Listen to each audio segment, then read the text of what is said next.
మహోన్నతమైన మన రాజ్యాంగాన్ని రాజ్యాంగకర్తలు ఎంతో ముందు చూపుతో తయారు చేశారని తెలంగాణ గవర్నర్ తమిళిసై సౌందరరాజన్ అన్నారు. గణతంత్ర దినోత్సవాన్ని పురస్కరించుకుని రాష్ట్ర ప్రజలకు శుభాకాంక్షలు తెలిపారు. హైదరాబాద్ నాంపల్లి పబ్లిక్ గార్డెన్స్ లో గవర్నర్ జాతీయ పతాకాన్ని ఆవిష్కరించారు. ఈ సందర్భంగా ప్రజలను ఉద్దేశించి గవర్నర్ ప్రసంగించారు. బడుగుల జీవితాల్లో వెలుగులు నింపేందుకు ప్రభుత్వం కట్టుబడి ఉందన్నారు. రాజ్యాంగ మార్గదర్శకత్వంలో ముందుకెళ్లడం గర్వించదగ్గ విషయమని, ఆ స్ఫూర్తికి భిన్నంగా పాలకులు ముందుకెళ్తే ప్రజలు ఊరుకోరు. గడిచిన 10 ఏళ్లలో అలాగే వ్యవహరించారు. రాజ్యాంగం ఇచ్చిన హక్కుల ద్వారానే రాష్ట్రం సాధించుకున్నామన్నారు. నియంతృత్వం ధోరణితో వెళ్లడాన్ని తెలంగాణ సమాజం సహించదన్నారు. ఎన్నికల్లో తీర్పు ద్వారా నియంతృత్వ ధోరణికి ప్రజలు చరమగీతం పాడి ప్రజా ప్రభుత్వాన్ని ఏర్పాటు చేసుకున్నారు. అహంకారం, నియంతృత్వం చెల్లవని విశస్పష్టమైన తీర్పు ఇచ్చారని అన్నారు. Declared the arrogance and autocracy have no place in the Telangana state. We are reconstructing the ruined constitutional bodies, systems and values in the last 10 years. I am delighted to say that the people's government is reviving constitutional merits, systems and practices. The fruits of democracy, welfare and development will reach out the people only when the government runs the administration in tune with the spirit of the Constitution. Unilateral decisions and dictatorial approaches are against the principles of democracy. The newly elected people's government started functioning with full consciousness. The government is striving with objective of delivering equal opportunities, rendering social justice and granting freedom to all sections of the people. The people's government initiated the action plan to fulfill the assurances given to the people from the first minute of assuming charge. My government is heading forward by introducing reforms and rectifying the derailed administrative systems. You are all also aware of the precarious financial condition of the state due to the mismanagement of the previous government. Chief Minister Shri Revanth Reddy Garu's government is moving fast with grit and determination to make Telangana state to compete with the world and write a new chapter in the welfare and development sector. The top priority of the people's government is to realize the people's aspirations and their welfare. The government's responsibility is to deliver welfare benefits to every eligible beneficiary. కేంద్రం ప్రకటించిన పద్మ విభూషణ్ అవార్డుకు ఎంపికైన megastar చిరంజీవికి మంత్రి కోమటిరెడ్డి వెంకటరెడ్డి హృదయపూర్వక శుభాకాంక్షలు తెలిపారు. పునాదిరాలు నుంచి ప్రారంభమైన చిరంజీవి ప్రస్థానం రేపటి విశ్వంబర వరకు కొనసాగుతున్న సినీ ప్రస్థానం అని అన్నారు. రక్తదానం, నేత్రదానంతో కోట్లాది మంది గుండెల్లో ఆయన చిరస్థాయిగా నిలిచిపోయారన్నారు. పద్మ విభూషణ్ అవార్డు మెగాస్టార్ చిరంజీవికి రావడంతో పలువురు ప్రముఖులు శుభాకాంక్షలు తెలియజేస్తున్నారు. సోషల్ మీడియా వేదికగా అభినందనలు చెబుతున్నారు. జూబ్లీహిల్స్ లో గల చిరంజీవి ఇంటికి తెలంగాణ మంత్రి కోమటిరెడ్డి వెంకటరెడ్డి వెళ్లారు. చిరంజీవికి శాలువ కప్పి సత్కరించారు. చిరంజీవి ఆయురారోగ్యాలతో ఉండాలని మంత్రి ఆకాంక్షించారు. భవిష్యత్తులో మరిన్ని ఉన్నత శిఖరాలకు చేరుకోవాలని కోరారు. చిరంజీవి భారతరత్న స్వీకరించాలని మంత్రి వెంకటరెడ్డి అభిలాషించారు. రక్తదానం, నేత్రదానం వంటి కార్యక్రమాల ద్వారా కోట్లాది మంది గుండెల్లో చిరంజీవి చిరస్థాయిగా నిలిచిపోయారని మంత్రి వెంకటరెడ్డి ప్రశంసించారు. చిరంజీవిని కలిసిన వారిలో ప్రముఖ నిర్మాత దిల్ రాజు, రాజా రవీంద్ర ఉన్నారు. బీఆర్ఎస్ పార్టీ నేతలపై కాంగ్రెస్ సీనియర్ నేత మాజీ ఎమ్మెల్యే జగ్గారెడ్డి ఫైర్ అయ్యారు. కోదండరాంకు ఎమ్మెల్సీ పదవి ఇవ్వడంపై గాంధీ భవన్ లో మీడియాతో మాట్లాడారు. ఈ సందర్భంగా కోదండరాంను బీఆర్ఎస్ పార్టీ ఏ విధంగా మోసం చేసిందో తెలిపారు. ఉద్యమ సమయంలో కోదండరాం పెద్దన్నల ముందుండి నడిపిస్తే కేసీఆర్ ఆ క్రెడిట్ ను కొట్టేశారని ఆరోపించారు. ఉద్యమంలో ఆయన డైరెక్షన్ లోనే అందరూ పనిచేశారని, కీలక సమయంలో ఆయన భీష్ముడి పాత్ర పోషించారని అన్నారు. సర్పంచులను కనుమరుగైపోయేటట్టు చేశారు. సర్పంచులకు జీవితంలో పోటీ చెయ్యొద్దురా అనే పరిస్థితి తీసుకొచ్చారు. ఈ 9 ఏళ్ల కాలంలో టీఆర్ఎస్ గవర్నమెంట్, బీఆర్ఎస్ గవర్నమెంట్ ఆ రోజు ఎక్కడ పోయిన సర్పంచుల మీద 9 ఏళ్ల కాలంలో మనకున్నటువంటి గ్రామ పంచాయతీలో సర్పంచుల మీద ఆ ప్రేమలో ఆ 9 ఏళ్లలో ఎందుకు చూపెట్టలేవు కేటీఆర్ కాంగ్రెస్ పార్టీ అడుగుతున్నది. నేను ఈ 50 రోజులకే ఇప్పుడే జ్ఞాపకం వచ్చిరా మీకు సర్పంచులు? మరి మీ 9 ఏళ్ల కాలంలో వాళ్ళ పెండింగ్ వాళ్ళ బిల్స్ ఎందుకు ఇవ్వలేదు? వాళ్ళ సర్పంచుల ఆత్మహత్యలు ఎందుకు ఆపలేదు? ఈ జ్ఞానం కూడా లేదా కేటీఆర్కి? సర్పంచుల పీరియడ్ అయిపోయిన వెంటనే స్పెషల్ ఆఫీసర్ ఉంటాడనే జ్ఞానం కూడా లేదా? సర్పంచులకు ఉండే జ్ఞానం కూడా కేటీఆర్కి లేకపోయిందా? ఎక్కడైనా సర్పంచ్ పీరియడ్ అయిపోగానే స్పెషల్ ఆఫీసరే పెడతారు. అది సిస్టమ్, రాజ్యాంగ సిస్టమ్. అది తెలంగాణలో గవర్నర్ రాజ్యాంగాన్ని తుంగల దొక్కిర్రు మీరు. తెలంగాణలో గవర్నర్ రాజ్యాంగాన్ని తుంగల దొక్కిర్రు మీరు. కాంగ్రెస్ పార్టీ రాహుల్ గాంధీ నాయకత్వంలో సీఎం రేవంత్ రెడ్డి ముఖ్యమంత్రి అయిన తర్వాత గవర్నర్ యొక్క రాజ్యాంగాన్ని కాపాడిండు. మీరు తుంగల దొక్కిర్రు ఆ వ్యవస్థని. సీఎం రేవంత్ రెడ్డి గారు ఆ రాజ్యాంగాన్ని గౌరవించి మళ్ళీ వెలుగులో తీసుకొచ్చిండు. చాలా ఉంటాయేమో, కొన్ని భిన్న ఆలోచనలు, భిన్న అభిప్రాయాలు ఉంటాయేమో రాజకీయంగా, కానీ ప్రభుత్వం యొక్క సిస్టమ్కి వచ్చినప్పుడు గవర్నర్ రాజ్యాంగాన్ని గౌరవించాల్సిన బాధ్యత ప్రభుత్వానికి ఉంటుంది. ప్రభుత్వం యొక్క నిర్ణయాలను గౌరవించాల్సిన పద్ధతి గవర్నర్కు ఉంటుంది. అది సమన్వయంతో నడిచే ఒక సిస్టమ్. అది రాజ్యాంగంలో ఒక పాత్ర. అలాంటి గౌరవాన్ని తుంగల దొక్కిన ఈ యొక్క రాజ్యాంగ గవర్నర్ యొక్క వ్యవస్థని మళ్ళీ ఈ రోజు 26 జనవరి రోజు మళ్ళీ వెలుగులో తీసుకొచ్చిండు. దేశ ప్రజలకు మాజీ ఉపరాష్ట్రపతి వెంకయ్య నాయుడు గణతంత్ర దినోత్సవ శుభాకాంక్షలు తెలిపారు. మోదీ నేతృత్వంలో దేశం అన్ని రంగాల్లో దూసుకుపోతుందని ఆయన ప్రశంసించారు. పద్మవిభూషణ్ పురస్కారం ప్రకటించిన కేంద్రానికి వెంకయ్య నాయుడు కృతజ్ఞతలు తెలిపారు. ఈ పురస్కారం తన బాధ్యతలను మరింత పెంచిందన్నారు. రాజకీయాలు పక్కన పెట్టి దేశాభివృద్ధిలో ప్రతి ఒక్కరూ భాగస్వాములు కావాలని వెంకయ్య పిలుపునిచ్చారు. ప్రభుత్వం నాకు భారతదేశం యొక్క 2వ అత్యున్నత పురస్కారమైన పద్మవిభూషణ్ అవార్డు ఇవ్వడం చాలా సంతోషం. దీన్ని వినమ్రంగా నేను స్వీకరిస్తూ ఉన్నాను. ఈ అవార్డును రైతులు, మహిళలు, యువతకు నేను దీన్ని అంకితం చేస్తూ ఉన్నాను. ఇది మరింత బాధ్యతను నాపై ఉంచి పదవీ విరమణ చేసిన తర్వాత కూడా ప్రజా సంక్షేమానికి అంకితం అయ్యేందుకు ఈ యొక్క అవార్డు మరింత బాధ్యతను నాపై ఉంచింది.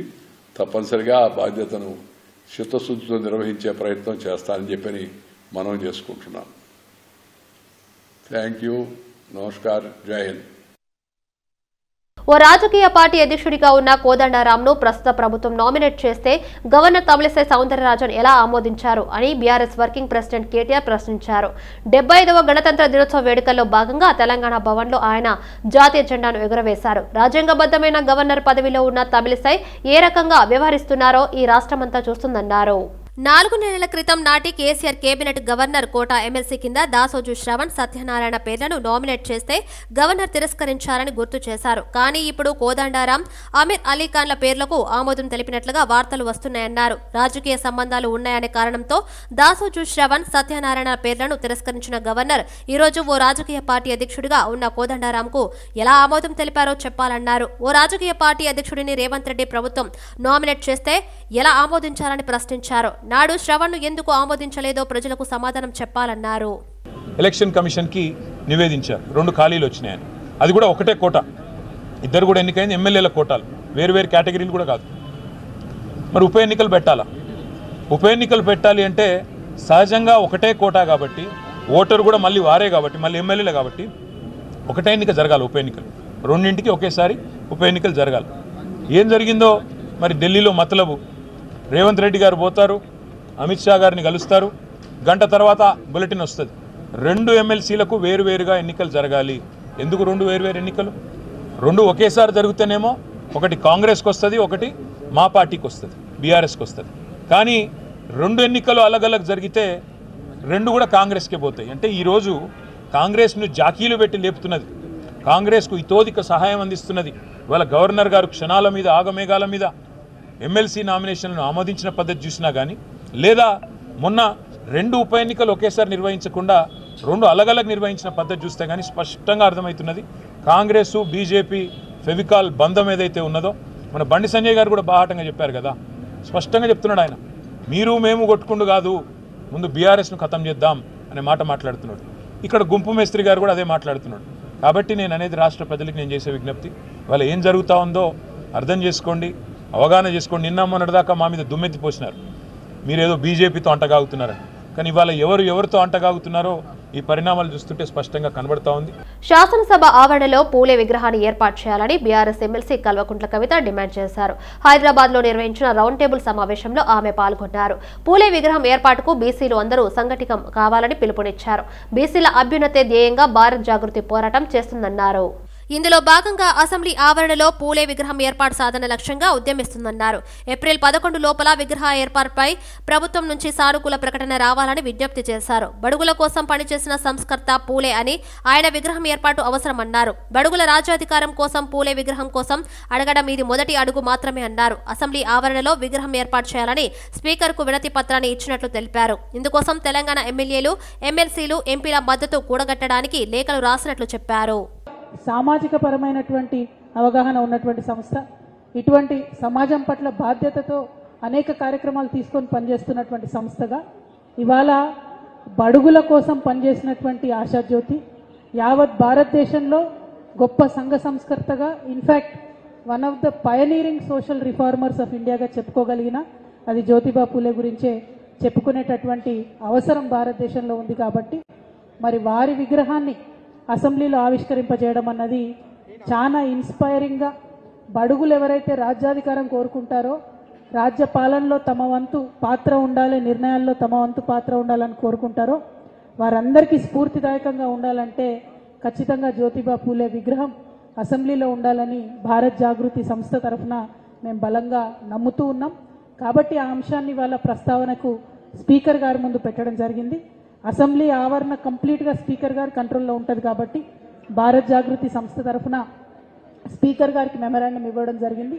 ఆ తదనంతరం మొత్తం 119 మంది ఎమ్మెల్యేలకు, 40 మంది కౌన్సిల్ సభ్యులకు, 17 మంది పార్లమెంట్ సభ్యులకు, మన తెలంగాణలో ఉన్నటువంటి అందరూ పబ్లిక్ రిప్రజెంటేటివ్స్ కూడా ఉత్తరాలను కూడా అందించి వారి యొక్క సహకారాన్ని కూడా ఈ విగ్రహ ఏర్పాట్లో ఇవ్వమని చెప్పి వారిని కూడా కోరడం జరిగింది.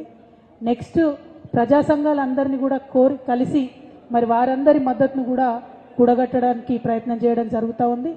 ఇప్పుడు ఈ రౌండ్ టేబుల్ సమావేశం ద్వారా మొత్తం ఉన్న అన్ని రాజకీయ పక్షాలకు, తెలంగాణ రాష్ట్రంలో ఉన్నటువంటి 16 రాజకీయ పార్టీలకు ఇంక్లూడింగ్ బీఆర్ఎస్ అందరికీ కూడా ఇన్విటేషన్ ఇవ్వడం జరిగింది. దేశ ప్రజలందరికీ గణతంత్ర దినోత్సవ శుభాకాంక్షలు తెలిపారు బీజేపీ ఎంపీ లక్ష్మణ్. ప్రజాస్వామ్యానికే మాతృమూర్తి భారతదేశమని అన్నారు. అంబేద్కర్ ఆశయాలను మోదీ అనుసరిస్తున్నారన్నారు. రాజ్యాంగబద్ధంగా పాలన కొనసాగిస్తూ అనేక సంక్షేమ పథకాలను చిట్ట చివరి వ్యక్తికి అందే వరకు కృషి చేస్తున్నారన్నారు. కరోనా, ఉక్రెయిన్ యుద్ధ పరిస్థితుల సమయంలో కూడా సమర్థవంతంగా పాలన కొనసాగించారన్నారు.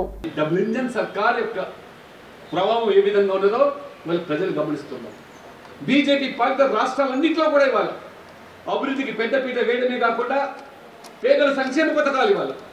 ఉజ్వల గ్యాస్ కానివ్వండి, స్వచ్ఛ భారత్ పేరు మీద ఇవాళ టాయిలెట్స్ కానివ్వండి, ఇవాళ ప్రధానమంత్రి స్వనిధి పేరు మీద వీధి వ్యాపారుల కోసం వారికి నామమాత్రం యొక్క మరి వడ్డీతో రుణాలు కల్పించడం, ప్రధానమంత్రి విశ్వకర్మ పేరు మీద ఇవాళ ఏ చేతి వృత్తుల మీద, కుల వృత్తుల మీద ఆధారపడి జీవించేటువంటి కమ్మరి, కుమ్మరి, వడ్రంగి, చాకలి, మంగలి ఇలాంటి ఆ పేద వర్గాలకు ఇటువంటి బృహత్తమైన పథకాలు ప్రవేశపెట్టి వాళ్ళు ఆదుకుంటా ఉంటే ఎంతసేపు ఇవాళ ఉచితాల పేరు మీద, గ్యారంటీల పేరు మీద ఈ పేదవాళ్ళను మోసపుచ్చడమే తప్పితే వాళ్ళ జీవితాల్లో వెలిగిడిపోయేటువంటి పాపాన పోయినటువంటి పార్టీలు, ప్రభుత్వాలు.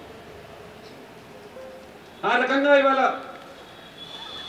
మోదీ గారి యొక్క అభివృద్ధి, ఇవాళ పేదల సంక్షేమం, ఈ రెండు సమపాలలో, రెండు కళ్ళ మాదిరిగా సమ దృష్టితో ఒక సామాజిక న్యాయం పేరు మీద ఇవాళ మోదీ గారి ప్రభుత్వం సబ్కా సాత్ సబ్కా వికాస్ అన్నప్పుడు ఈ సమాజంలో ఉన్నటువంటి అన్ని వర్గాలు ఇవాళ ఎస్సీ, ఎస్టీ, బీసీ అగ్రవర్ణాల్లో ఉన్న పేదలకు కూడా 10% రిజర్వేషన్ కల్పించి ఆదుకున్నటువంటి మహానుభావులు. ఇవాళ రాజ్యాంగపరమైనటువంటి హోదాలో 75 సంవత్సరాల స్వాతంత్ర దేశంలో మొదటిసారి ఒక ఆదివాసీ మహిళకు ఇవాళ అత్యున్నతమైనటువంటి రాష్ట్రపతి పదవి ఇవాళ మోదీ గారి ప్రభుత్వం కల్పించారు. మీరు చూస్తున్నారు ఇవాళ టీఎస్పీఎస్సీ చైర్మన్ గా మాజీ డీజీపీ మహేందర్ రెడ్డి బాధ్యతలు చేపట్టారు. అనంతరం టీఎస్పీఎస్సీ కార్యాలయంలో జరిగిన గణతంత్ర వేడుకల్లో పాల్గొని ఆయన జాతీయ జెండాను ఆవిష్కరించారు. టీఎస్పీఎస్సీ చైర్మన్ పదవిలో మహేందర్ రెడ్డి 10 నెలల పాటు కొనసాగనున్నారు.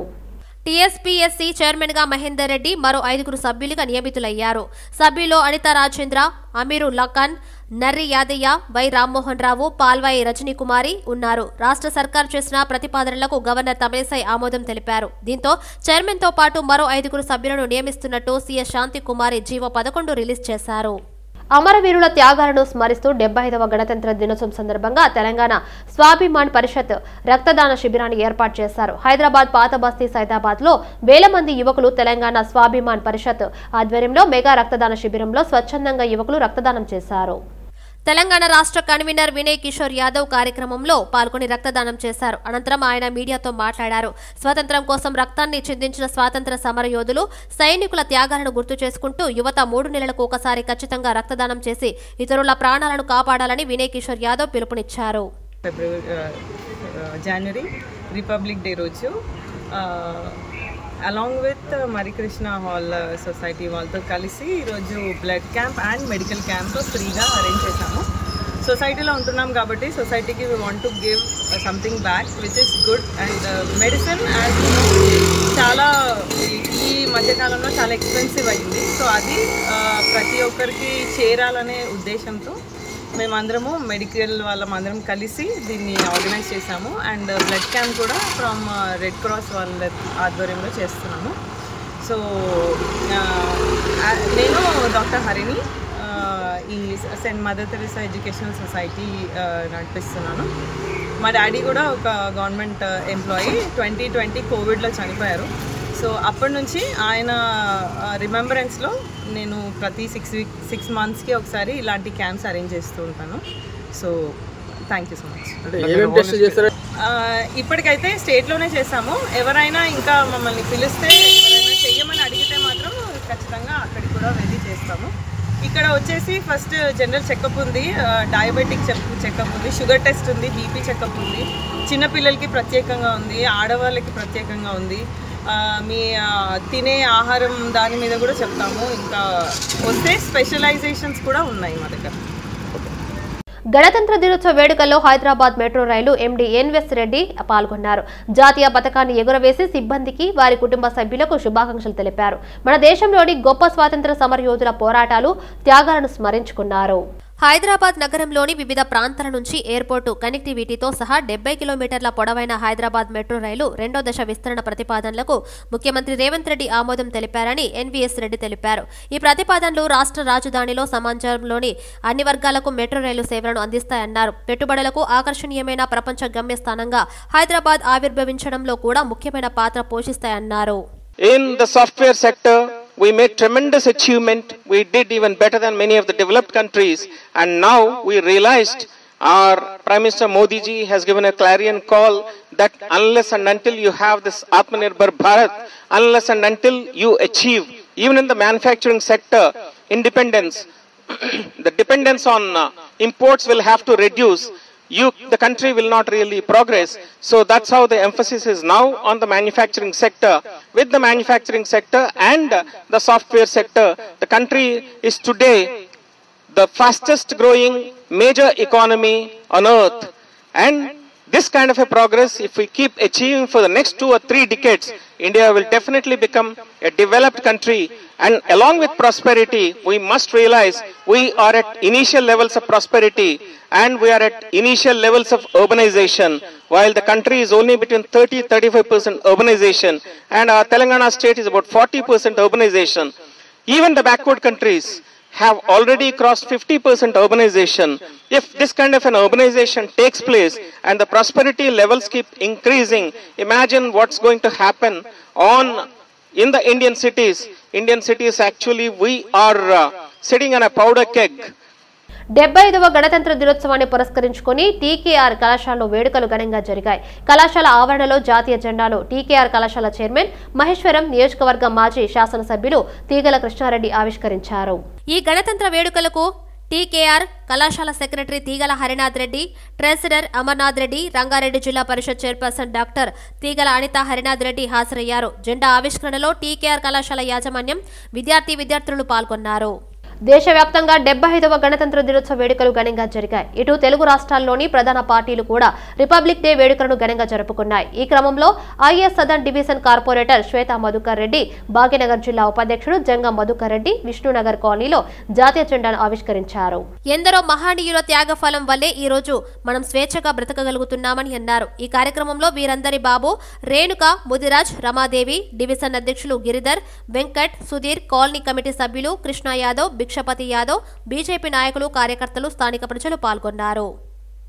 స్వేచ్ఛను అనుభవిద్దాం, బాధ్యతను నిర్వర్తిద్దాం, గణతంత్ర దినోత్సవ ఆవశ్యకతను నేటి తరానికి తెలియజేద్దామని బీఆర్ఎస్ కార్పొరేటర్ రాగం నాగేందర్ యాదవ్ అన్నారు. లింగంపల్లి డివిజన్ పరిధిలోని 75వ భారత గణతంత్ర దినోత్సవం సందర్భంగా రాగం నాగేందర్ యాదవ్ జాతీయ పతాకాన్ని ఆవిష్కరించి వందనం చేశారు. అనంతరం జాతీయ గీతాలాపన చేశారు రాగం నాగేందర్ యాదవ్.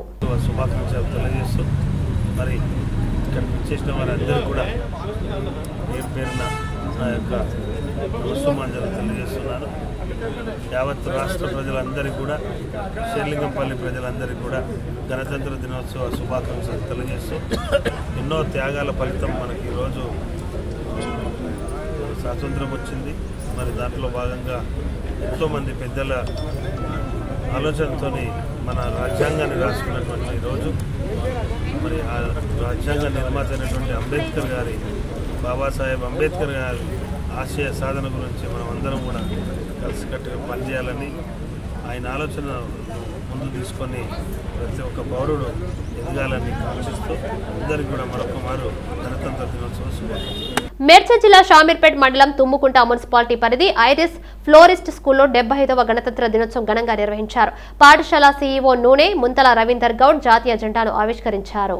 అనంతరం విద్యార్థులచే నృత్య ప్రదర్శన నిర్వహించారు. అలాగే భారతదేశంలోని ప్రతి రాష్ట్రంలోని ప్రాముఖ్యత గల ప్రదేశాన్ని, దేవాలయాల చరిత్రను గురించి విద్యార్థులు తెలిపారు. ఈ సందర్భంగా విద్యార్థుల తెలివితేటలను చూసి తల్లిదండ్రులు గర్వించారు. ఈ కార్యక్రమంలో పాఠశాల ప్రిన్సిపల్ నూనె ముంతల అపర్ణ, సౌమ్య రెడ్డి, స్వాతి, చీమ, పావని, రోజా, నవ్య, లావణ్య, దివ్య, విద్యార్థుల తల్లిదండ్రులు తదితరులు పాల్గొన్నారు. మేడ్చల్ జిల్లా షామీర్పేట్ మండలం తుమ్ముకుంట మున్సిపాలిటీ కార్యాలయంలో 75వ గణతంత్ర దినోత్సవం ఘనంగా నిర్వహించారు. ఈ సందర్భంగా జైత్రం నాయక్ కమిషనర్ ఆధ్వర్యంలో జాతీయ జెండాను ఆవిష్కరించారు. ఈ కార్యక్రమంలో పాల్గొన్న మున్సిపాలిటీ కౌన్సిలర్ చైర్మన్, కౌన్సిలర్లు అంబేద్కర్ కు నివాళులర్పించారు. అనంతరం జాతీయ గీతం ఆలపించారు. ఈ సందర్భంగా అందరికీ మిఠాయిలు పంచారు మున్సిపాలిటీ సిబ్బంది. ఈ కార్యక్రమంలో chairman Karangula Rajeshwara Rao, vice chairman Pannala Vani Veera Reddy, Pooja Bharat Singh, Singireddy, Madhusudan Reddy, Narasinga Rao, Suresh తదితరులు పాల్గొన్నారు. మేడ్చల్ మల్కాజ్గిరి జిల్లా కలెక్టరేట్లో 75వ గణతంత్ర దినోత్సవం సందర్భంగా కలెక్టర్ గౌతమ్ జెండా ఆవిష్కరణ చేశారు. అనంతరం పోలీసుల గౌరవ వందనం స్వీకరించారు. జిల్లా స్థాయిలో ఉత్తమ ప్రతిభ కనబరిచిన పలువురు ఉపాధ్యాయులకు ప్రశంసా పత్రాలు అందజేశారు. ఈ కార్యక్రమంలో అదనపు కలెక్టర్ విజయేందర్ రెడ్డి పాల్గొన్నారు.